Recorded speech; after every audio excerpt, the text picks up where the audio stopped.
할렐루야. 여러분, 미하일 고르바초프에 대해서 한번 들어보셨습니까? 네, 우리 한번 그 모습을 한번 볼까요? 예, 이 사람이죠. 저는 어릴 때 이 고르바초프 아주 인상적이었습니다. 왜냐하면 소련의 개혁 개방 운동의 선구자였기 때문입니다. 자, 이 사람이 1985년 3월 체르넨코의 사망으로 소련 공산당 서기장으로 선출됐습니다. 그가 소련 공산당 총서기장으로 선출되자 한 일이 뭐냐? 페레스트로이카. 제가 학교에 다니면서 페레스트로이카 이 많이 들었죠. 국민윤리 시간에도 여러 가지 나옵니다. 페레스트로이카를 추진했습니다. 페레스트로이카가 뭐냐? 개혁이란 말이에요. 바로 개혁적 인물이었는데 이 페레스트로이카를 추진하면서 소련의 국내뿐만 아니라 동유럽의 민주화 개혁 등 세계 질서에 큰 변혁을 가져오겠는데요. 이런 그가 1990년 3월 소련 최초의 대통령으로 선출되게 됩니다. 소련의 최초의 초대 대통령이 바로 미하일 고르바초프예요. 이런 고르바초프가 소련 연방의 최고 권력자가 되어서 이제 권좌에 앉아서 가장 먼저 대통령으로 결재한 일이 무엇인지 아십니까? 바로 그가 맨 처음으로 결재한 일은 러시아에서 성경을 마음대로 읽고 출판하는 것을 허용하는 법안이었습니다. 여러분, 대통령이 1호 법안에 서명한다는 것은 상징적이죠. 바이든이 1호 법안, 트럼프가 1호 법안, 우리 윤석열 대통령이 1호 법안을 서명한다는 말은 자기가 가장 가치 있는 그리고 추진했던 것들을 서명하는 거예요. 근데 고르바초프가 소련의 90년도에 최초의 대통령이 되고 권좌에 앉아서 서명한 법안이 뭐라고요? 러시아에서 성경을 마음대로 읽고 출판하는 이것을 허용하는 법안에 그는 서명했다는 말이에요. 놀랍지 않습니까? 그 공산주의 사상이 가득한 그 소련에서 원래 고르바초프 이전의 권력자들은 기독교는 인민을 타락시키는 아편 종교라고 규정했습니다. 그래서 성경에 대해서 미신을 퍼뜨렸고 그래서 인민을 병들게 하는 책이라서 성경 읽기를 금합니다. 그냥 성경 읽기를 금한 정도가 아니라 성경을 가진 것만으로 강제 수용소에 보내거나 바로 사람들을 처형하게 하는 이 악행을 저지르는 이 광기의 역사의 종지부를 찍은 그 역할을 한 인물이 누구라고요? 고르바초프였어요. 그가 이 최초의 법안 1호 법안에 서명하면서 한 말이 전해지고 있는데요. 이렇게 말합니다. 한 나라가 바로 서려면 최소한 성경의 10계명은 있어야 하는데 우리 공산당 선배들이 성경을 금하면서 러시아 공산주의 운동은 망하기 시작했다. 러시아 공산주의 운동이 망하게 된 게 바로 성경을 금하면서부터 시작됐다고 그렇게 공식적으로 고르바초프 바로 소련의 대통령이 그렇게 말한 거예요. 어떻게 고르바초프가 이런 말을 했을 수 있을까? 바로 그 어린 적의 배경에 근거가 있는데요. 고르바초프는 어린 시절에 할아버지와 할머니와 부모님들이 딱 모여가지고 비밀리에 성경을 읽는 분위기에서 자라났다고 합니다. 그때 어린 고르바초프는 망을 보고 할아버지가 비밀리에 그 모임 가운데 성경을 읽다가 인기척이나 또 사람들이 온다는 것 눈치채면 고르바초프가 신호를 보냅니다. 그러면 읽던 성경을 얼른 액자디 비밀 장소에 딱 숨기고 가족들은 차 마시는 그런 분위기로 했다는 거죠. 이런 분위기에서 자라난 고르바초프였기 때문에 정말 역사를 변화시키는 페레스트로이카 운동, 그리고 글라스노스트 운동을 일으켰어요. 페레스트로이카는 개혁이죠. 바로 정치, 경제 개혁이고, 글라스노스트 이 운동은요 개방 운동이었어요. 어떤 거냐면 정보나 언론의 개방. 그래서 어떻게 성경도 읽자, 개방하자, 이 운동을 했다는 거예요. 여러분, 여기에서 무엇을 느낄 수 있느냐? 저 공산주의의 원조였던 그곳에서도, 그전에는 러시아 정교가 있었죠.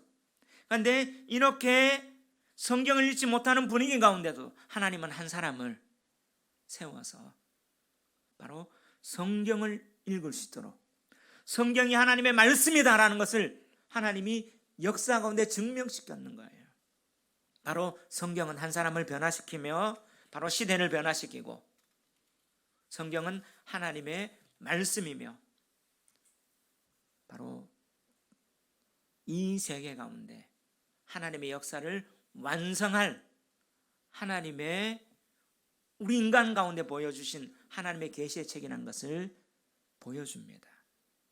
자, 이런 위대한 힘을 가진 성경이 전 세계적으로 가장 많이 팔린 베스트셀러고 꾸준히 팔리는 스테디셀러인데, 이거는 누구나 다 알고 있죠.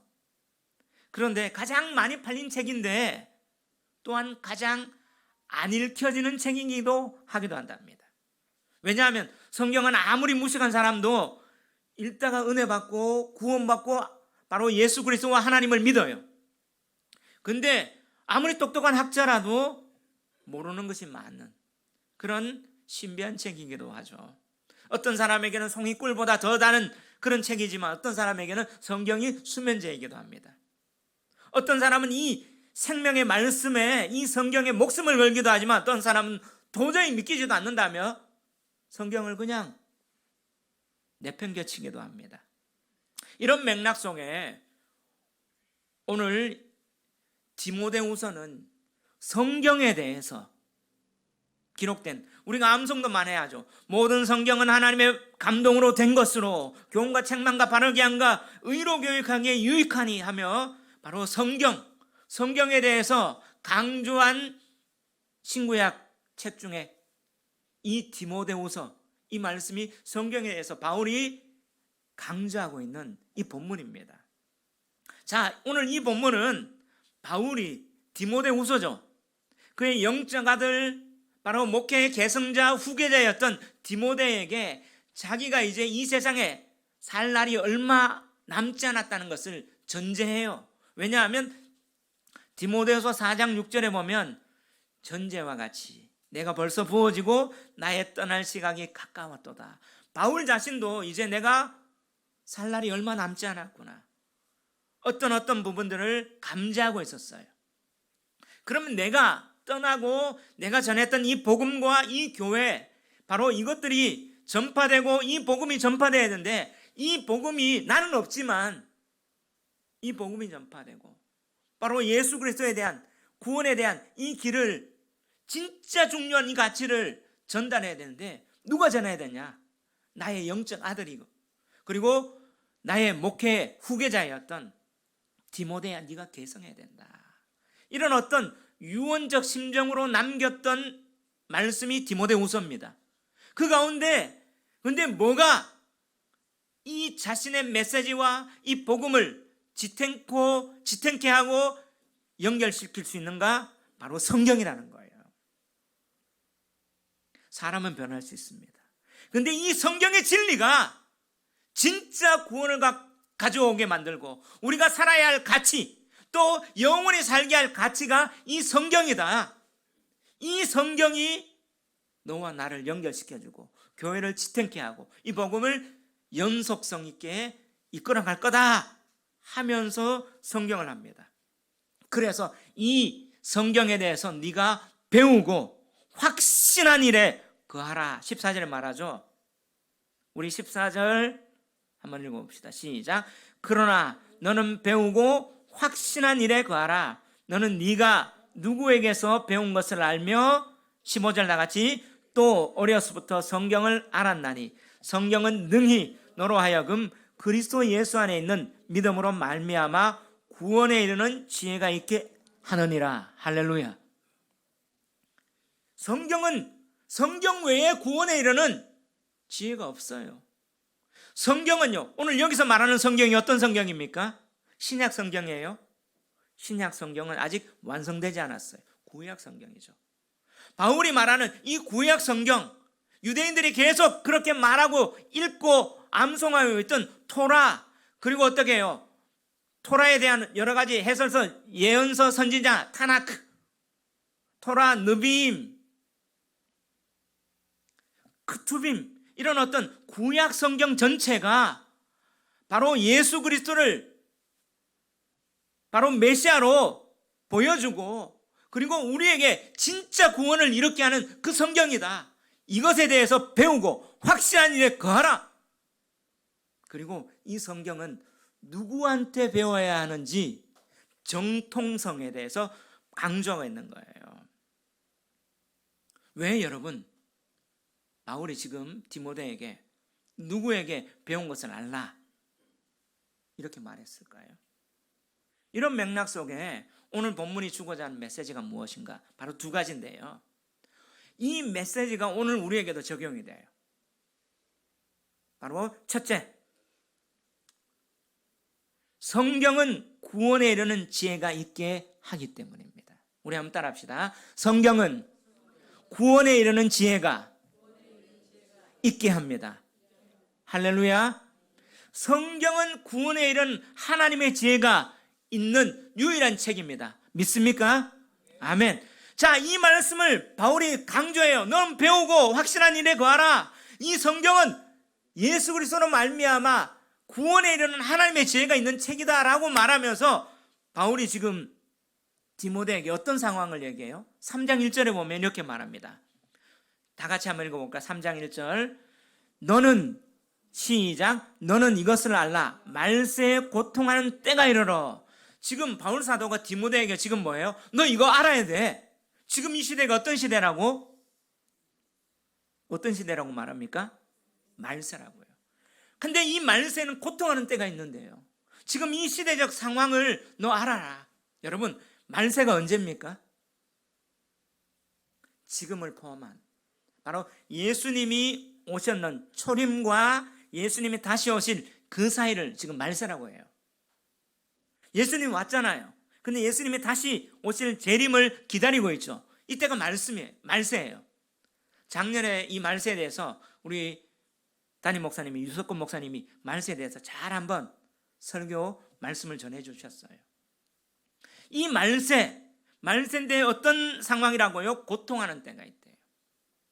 그 상황에 이 고통하는 때가 여기에서 어떤 상황들이 있느냐? 2절, 3절, 4절, 5절 다 같이 한번 읽어볼까요? 다 같이 한번 2, 3, 4, 5절 읽겠습니다. 시작.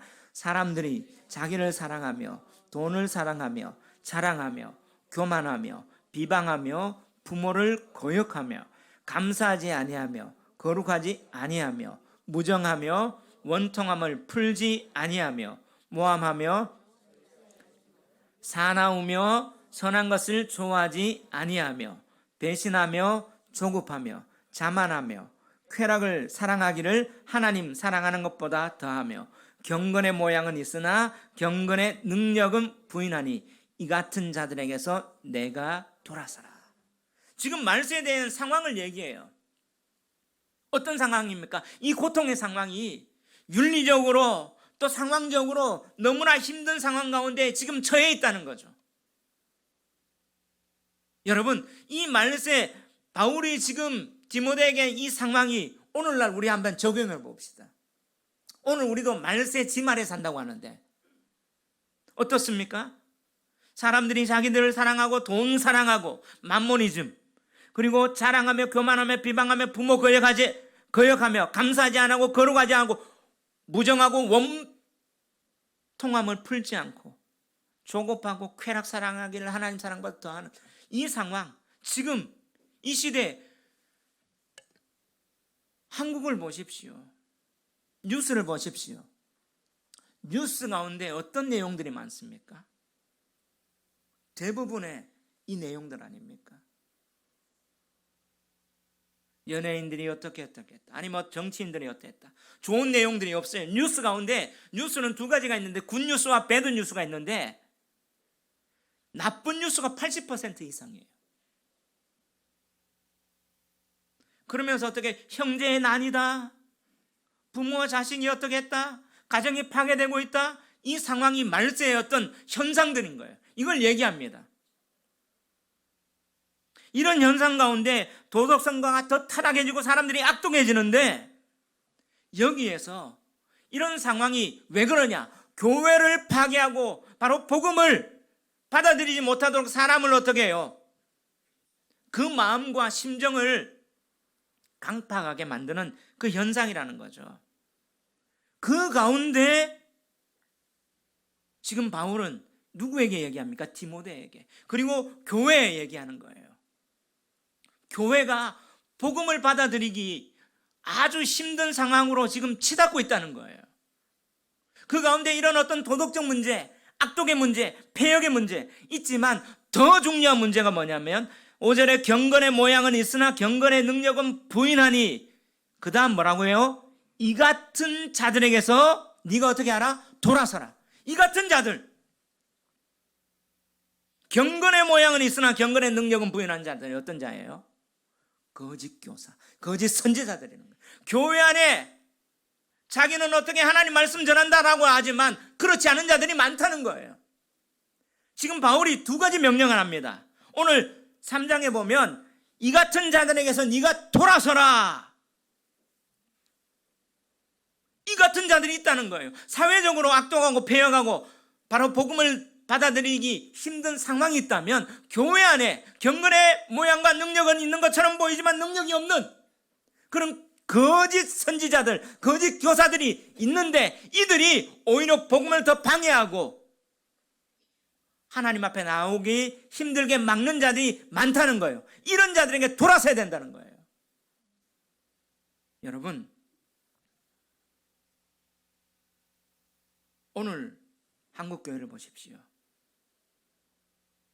세상이 문제입니까? 세상은 이래요. 원래 세상은 악합니다. 문제가 뭐냐면 교회 안에 있어요. 교회 안에 거짓 선지자들이 판을 치기 때문에 그래서 어떻게 해요? 복음이 복음의 역할을 못하는 겁니다. 이 같은 자들에게 네가 돌아서라 하면서 6절에 예를 듭니다. 그들 중에 남의 집에 가만히 들어가 어리석은 여자를 유인한 자들이 있다고요. 이 같은 자들이 남의 집에 싹 들어갑니다. 그 여자는 죄를 중히 지고 여러 가지 욕심에 끌림받아 항상 배웁니다. 끝내 진리의 지식에 이를 수 없는. 이 당시에 초대교회 당시에 바울 사도 당시에 거짓 교사들이 있었어요. 근데 그들은 뭐예요? 귀부인들, 돈 있는 그 여성들, 그 부인들에게 성경을 가르친다고 얘기하며 진리를 얘기한다고 하면서 가르칩니다. 그런 어떤 귀부인들은 어떻게 해요? 이 사람들은 말씀을 들어요. 그리고 나서 이 사람들에게 어떻게 해요? 돈을 줍니다. 그런데 이거는 뭐예요? 거짓 교사다 하며 8절에 예를 듭니다. 그 예가 뭐냐? 얀네와 얌브레가 모세를 대적한 것 같이 그들도 진리를 대적한다. 이 교사는 사람들을 꿰면서 돈을 착취하고 돈을 얻기 위해서 이 복음을 어떻게 해요? 사용합니다. 복음을 이용해요. 그러면서 사람의 마음을 홀키면서 결국에는 그 목적은 뭐예요? 하나님을 대적하고 예수 그리스도의 복음에 대한 대적자가 거짓 선지자인 거예요. 근데 그 예가 얀네와 얌브레가 모세를 대적한 것 같이, 여러분 얀네와 얌브레가 누굽니까? 모세를 대적했다면 오경에 출애굽기 이후에 볼 수 있는데 성경의 구약 성경에는 얀네와 얌브레가 없어요. 근데 지금 바울과 디모데 시대는 이 얀네와 얌브레가 안단 말이죠. 이 누구냐고요. 저도 처음에는 이게 뭐냐고 아무리 찾아도 없는데, 여러분 이 당시에 유대인들은요 히브리 성경을 읽었지만 그 다음에 70인역, 즉 바울 시대 예수님 시대는 히브리어를 헬라어로 번역한 70인역 성경을 사용했죠. 왜 그랬냐면 바벨론 포로가 되면서 전 세계에 어떻게 해요? 흩어진 유대인들이 그 당시에 공용어가 헬라였어요. 그래서 헬라어로 번역한 성경, 히브리어 성경을 70력인데 그 전에 바벨론어로 포로되면서 바벨론이 쓰는 언어가 뭐였냐면 아람어를 썼어요. 아람어로 번역한 성경을 탈굼력이라고 하는데 이 탈굼력에 바로 얀네와 얀브레라는 이름이 있어요. 성경에. 그가 누구냐면 하나님께서 모세가 바로에게 대적할 때 10가지 재앙을 내리죠. 근데 그 10가지 재앙에 대적하는 애굽의 마술사 그 이름이 얀네와 얀브레예요. 그리고 유대인들은 토라를 회당에 가면 이제 5살, 우리 나이로 한 7살 되면 토라를 배웁니다. 초등학문이죠. 토라를 배우고 이제 중등 학문으로 되면 토라와 그 다음 뭘 배우냐? 미시나를 배워요. 지금도 미시나를 배웁니다. 그리고 나서 다 이제 끝나고 고등학문으로는 탈무드를 배우는데 탈무드를 배우고 그 다음에 이제 랍비한테 가서 배우는데 이 미시나가 뭐냐면 토라 율법의 해설서 주석입니다. 이 미시나에 얀네와 얀브레가 나와요. 얀네와 얀브레가 뭐냐? 그러니까 유대인들은 얀네와 얀브레 하면 모세하고 대적했던 애굽의 마술사구나. 자, 어떻습니까? 하나님이 모세에게 어떻게 해요? 지팡이를 던져라 뱀이 됩니다. 애굽의 마술사가 뭐요? 비슷하게 해요. 나일강에 딱 하니까 어떻게 해요? 물이 피가 됩니다. 애굽의 술사도 비슷하게 합니다.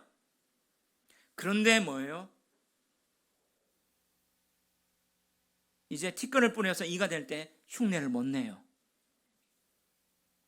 자, 애굽의 마술사는 어느 정도는 모세의 흉내를 냅니다. 하나님의 흉내를 내요. 근데 뭐예요? 마지막에는 능력이 없습니다. 가짜입니다. 마찬가지로 거짓 선지자도 이처럼 처음에는 복음을 갖고 오는 것처럼 얘기하고 성경을 갖고 오는 것처럼 얘기하지만 결국엔 뭐예요? 끝이 달라요. 이단이 뭡니까? 다른 이 끝단, 끝이 다른 게 이단이에요.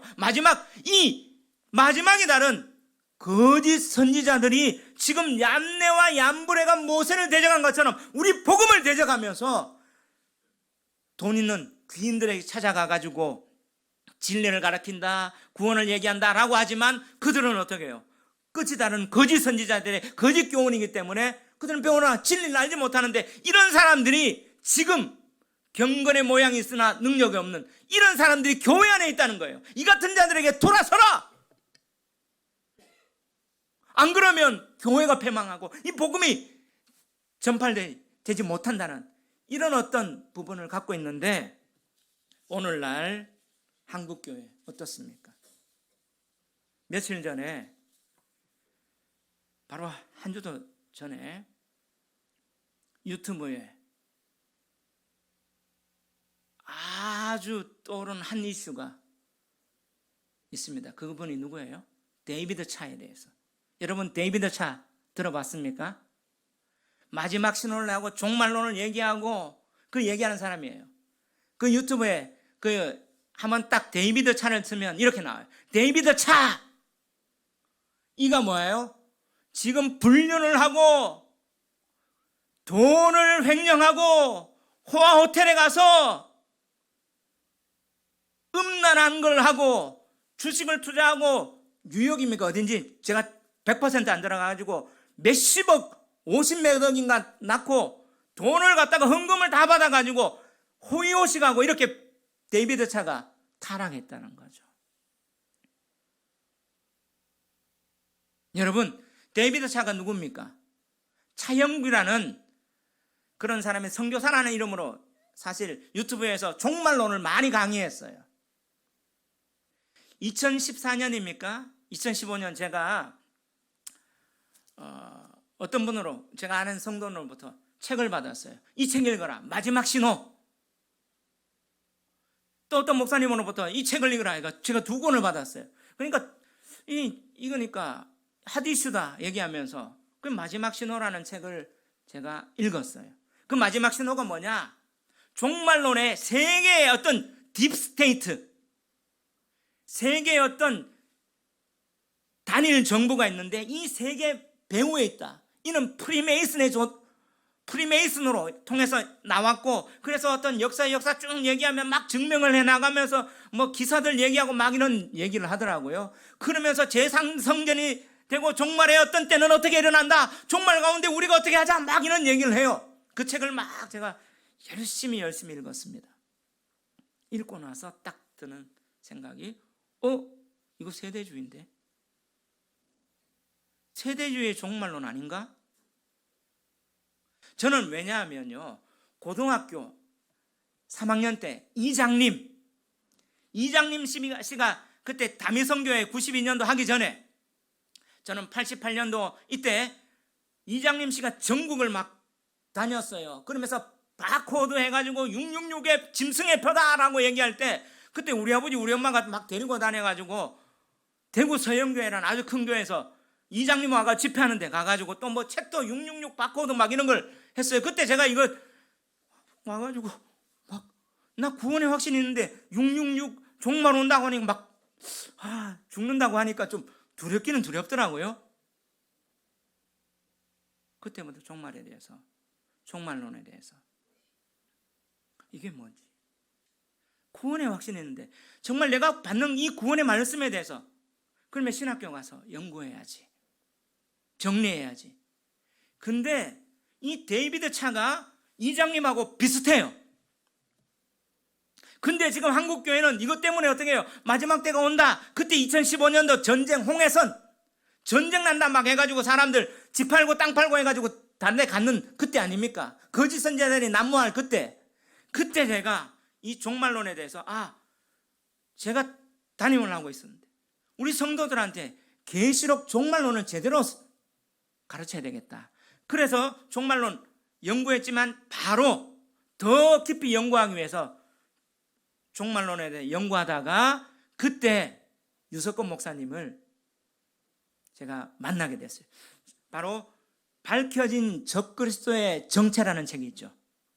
그 책에서 다니엘서의 70일에 다니엘서의 예언과 계시록의 예언에 대해서 쭉 책을 썼더라고요.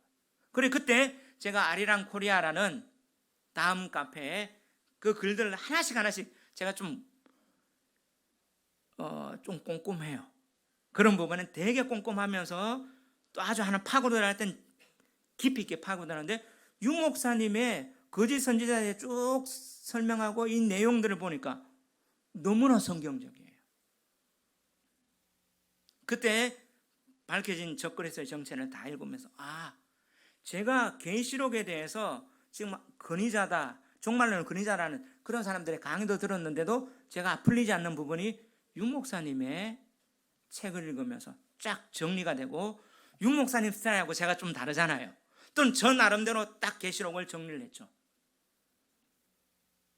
그때 데이비드 차가 이런 어떤 세대주의 종말론에 대해 썼던, 그때 제가 뭘 발견했냐, 이 밝혀진 적그리스도의 정체라는 책을 읽으면서 종말론에 대해서 정리하다가 그때 아리랑에 대해서 책을 읽게 돼서 우리 민족의 정체성에 대해서 발견하게 되고, 성경에 저는 창세기부터 계시록까지 성경을 지금 쭉 모세오경을 통해서 제가 연구하고 강의를 했단 말이에요.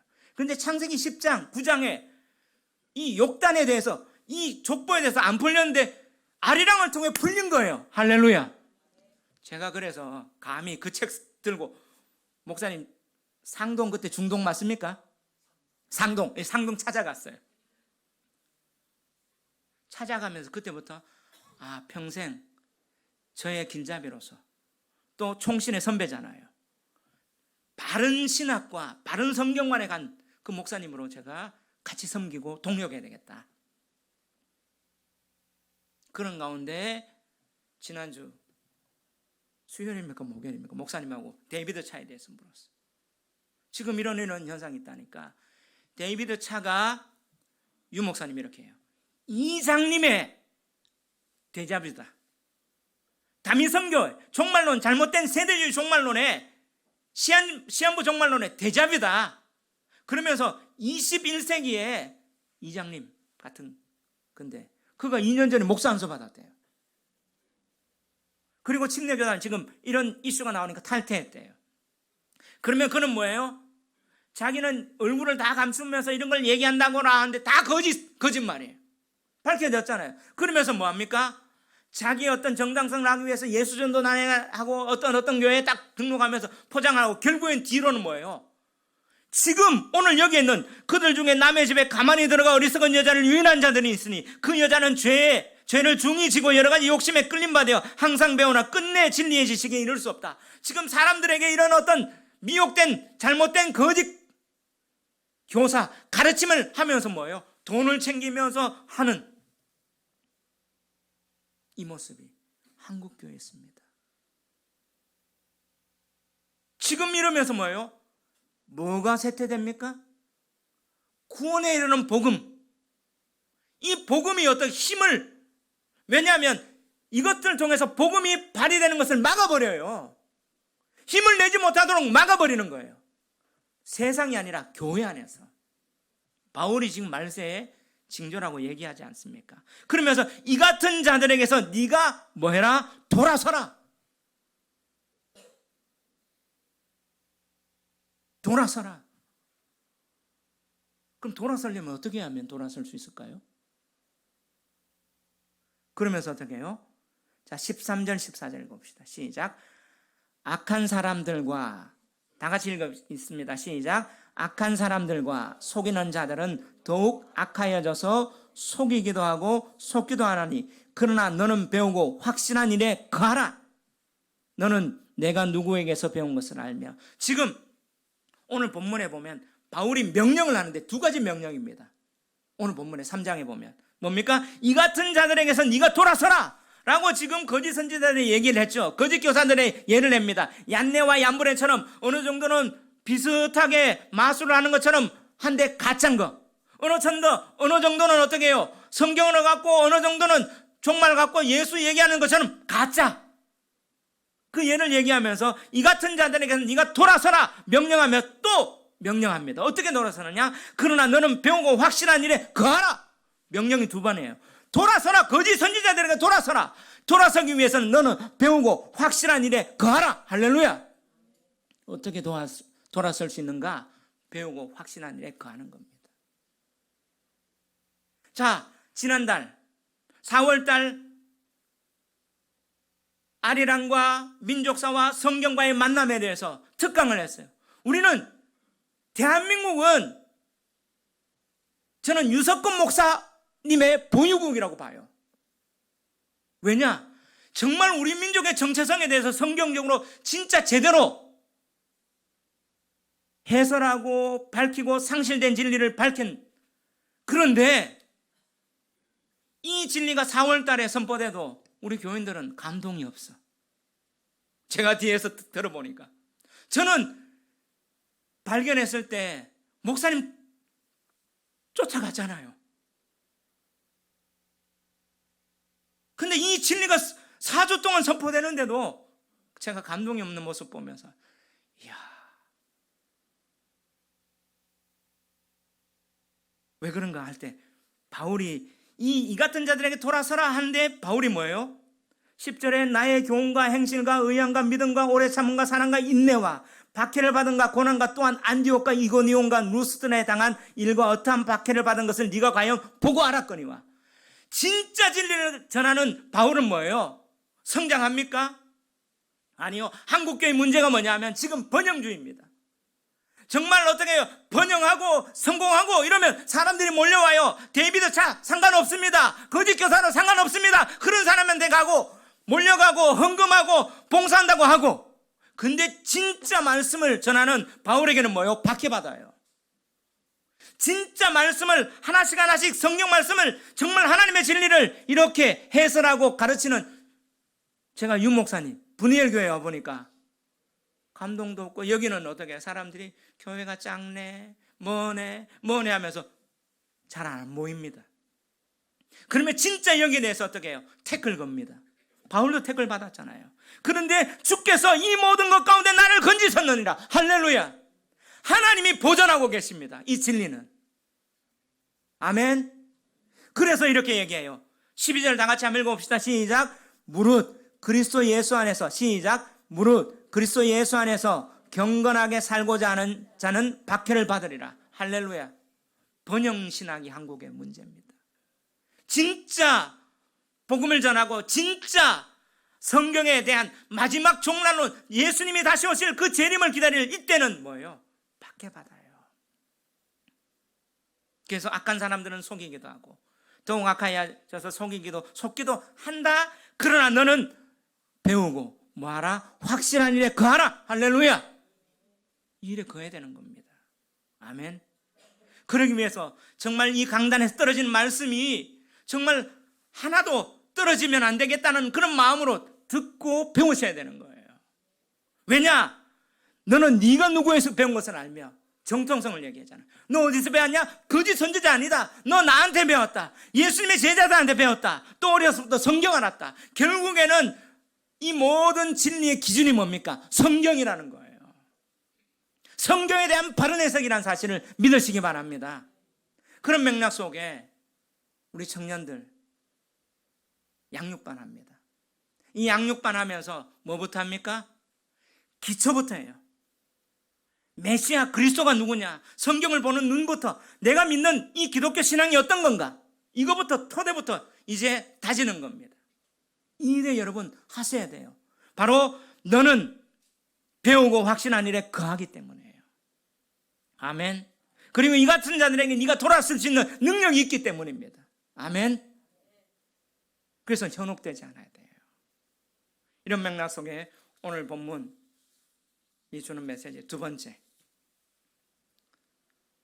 메시지입니다.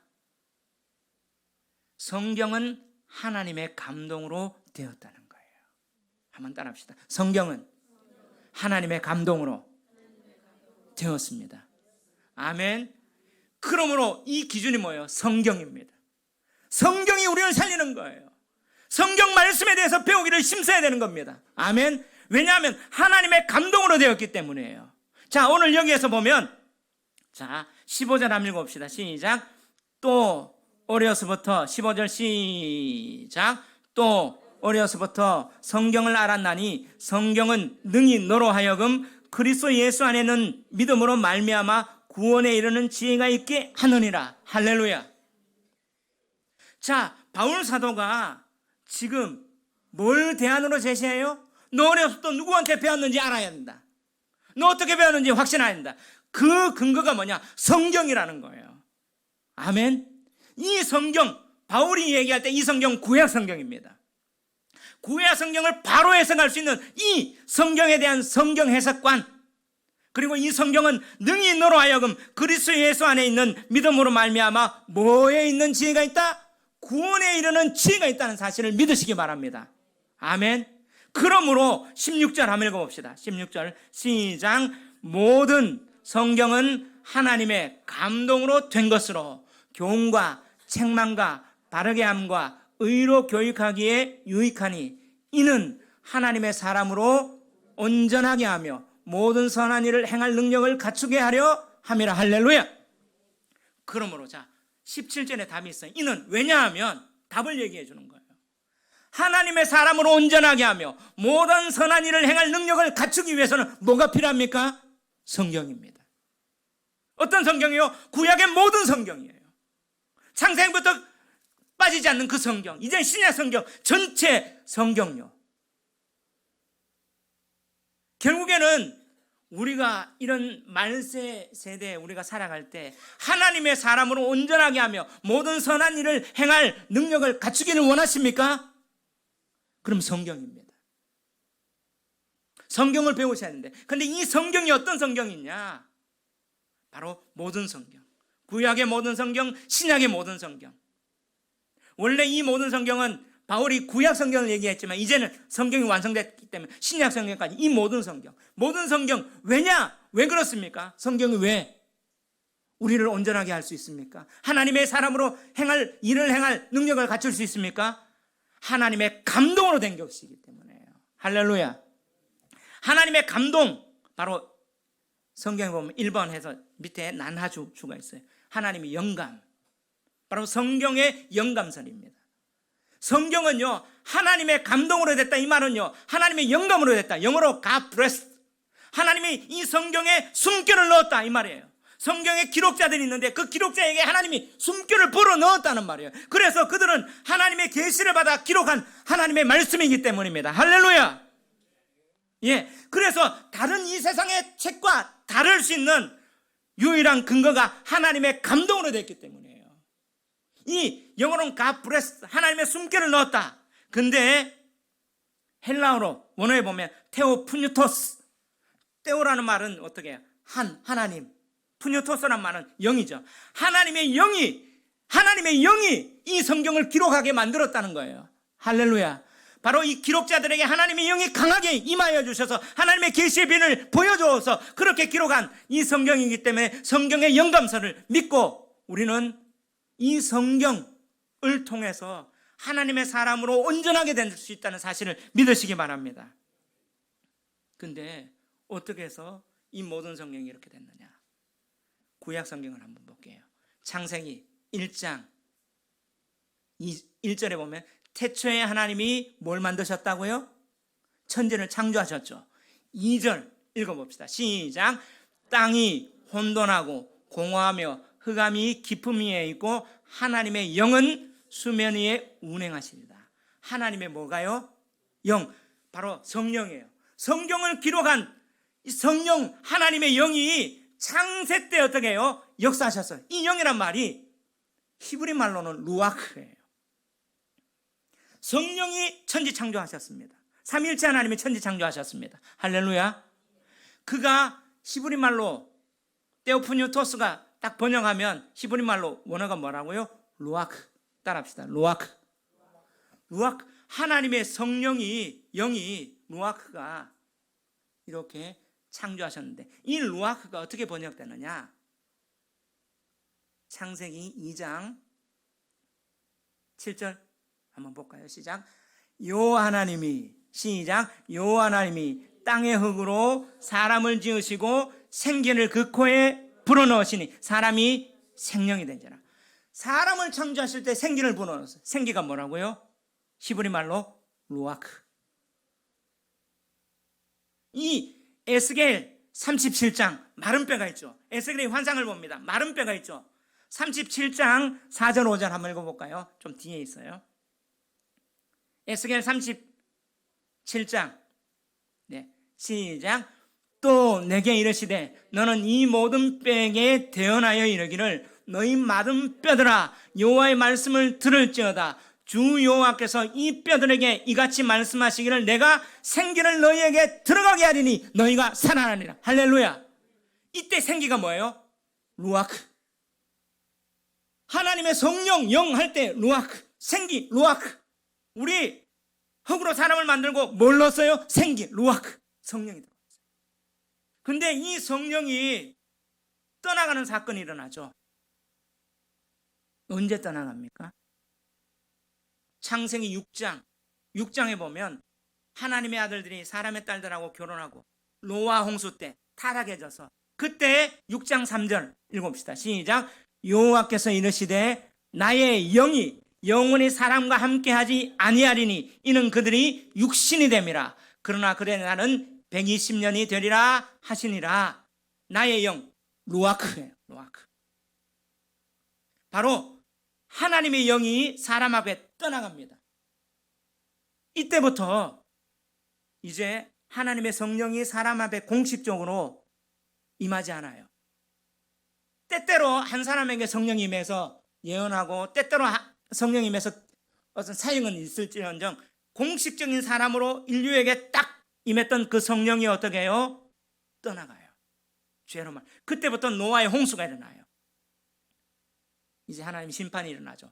그리고 홍수 심판 가운데 하나님이 회복할 때 8장 1절 어떻게 회복합니까? 시작. 하나님이 노아와 그와 함께 방주에 있는 모든 들짐승과 가축을 기어가사 하나님이 바람을 땅 위에 불게 하심에 물이 줄었고 지금 창세기 1장 2절에 보니까 뭐가 수면 위에 있었어요? 하나님의 영. 히브리 말로 뭐라고요? 루아크.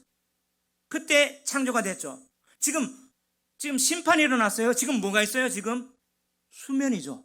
물로 다 잠겼어요. 재창조할 때 하나님이 뭘 불어요? 땅 위에? 히브리 말로 뭐예요? 루아크. 자, 영이란 말이 루아크, 생기란 말이 루아크, 바람, 루아크 같은 말이에요.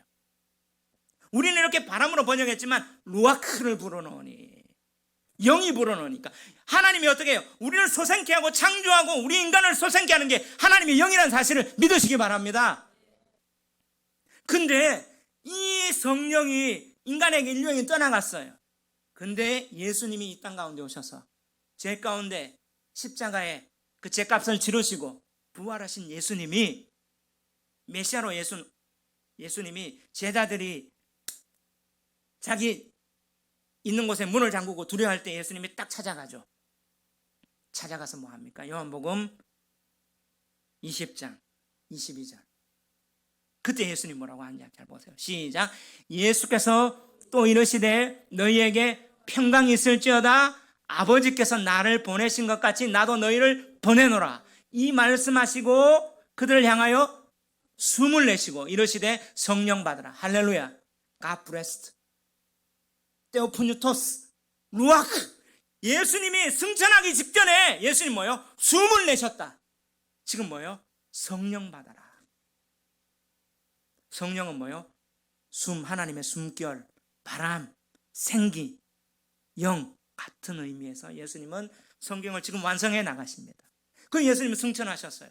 요한복음은 계속 성령 보낼 거다 얘기합니다. 떠나지 않을 거다, 너 함께 할 거다, 영원토록 함께 할 거다. 14장, 15장, 16장 그러면서 대제사장적 기도를 17장에 하시고 나서 실제적으로 부활하시고 나서 숨 내쉬고 성령 받아라. 성령이 언제 임했습니까? 언제 임했어요? 오순절날. 사도행전 2장 한번 볼까요? 시작.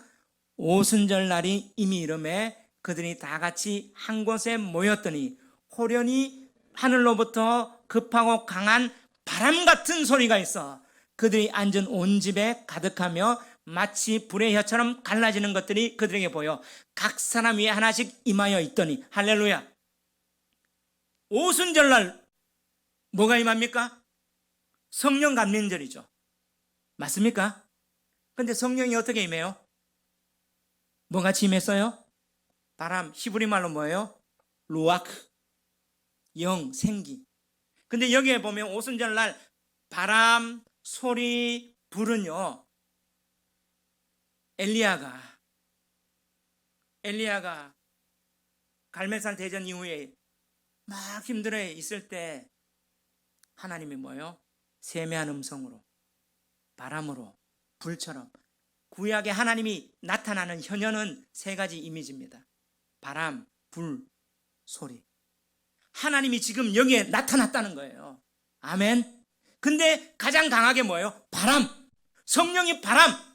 오순절날은 성령 강림절입니다. 할렐루야. 이때 뭐가 해? 교회가 탄생하는 거예요. 아멘.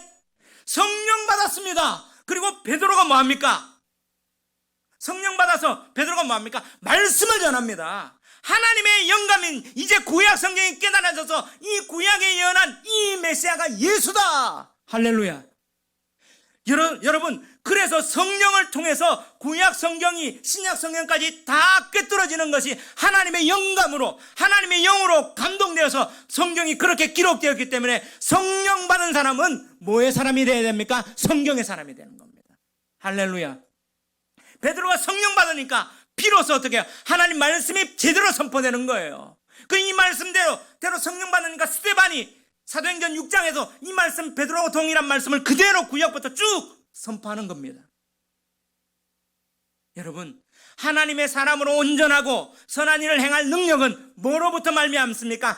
하나님의 영감으로 기록된 성경을 바로 배우고 확신 안에 거할 때, 이것은 성령 받은 사람이 성경이 열려지는 거예요.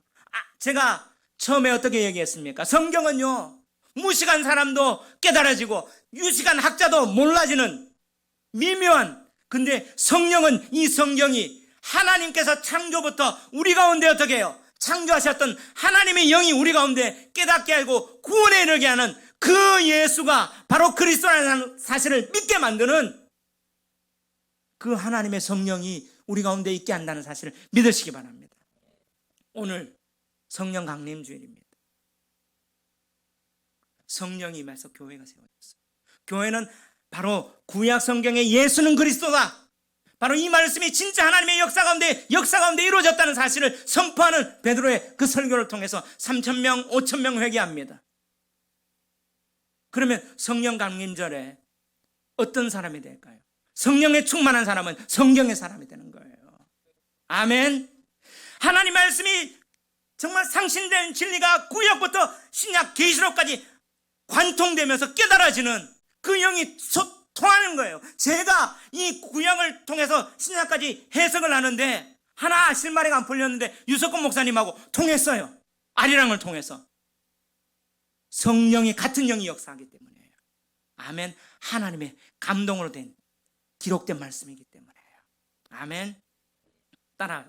자, 오늘 15절, 16절, 17절 다 같이 읽어봅시다. 14절부터 읽어봅시다. 시작. 그러나 너는 배우고 확실한 일에 거하라. 너는 내가 누구에게서 배운 것을 알며 또 어려서부터 성경을 알았나니 성경은 능히 너로 하여금 그리스도 예수 안에 있는 믿음으로 말미암아 구원에 이르는 지혜가 있게 하느니라. 모든 성경은 하나님의 감동으로 된 것으로 교훈과 책망과 바르게 함과 의로 교육하기에 유익하니 이는 하나님의 사람으로 온전하게 하며 모든 선한 일을 행할 능력을 갖추게 하려 함이라. 할렐루야. 정말 배우고 확신한 일에 가는 저와 여러분 되시기를 주의 이름으로 축원합니다. 우리가 분유엘 교회 교인 된 것 자긍심을 가지십시오. 이 말씀 가운데 마지막 때를 기다리는 준비하는 자가 이렇게 이 말씀 앞에 살아가는 게 성령 강림주일, 바로 하나님께서 교회를 탄생하게 만든 이 강림주일에 하나님, 이제 성령에 충만한 사람은 어떻게 분별할 수 있습니까? 하나님 말씀을 제대로 보는 사람이에요. 하나님 말씀을 제대로 보기 위해서 오늘도 기도하며 성령의 감동받으며 그렇게 나가는, 배우고 확신한 일에 가는 저와 여러분 되시기를 주의 이름으로 축원합니다. 우리 한번 이제 찬양합시다.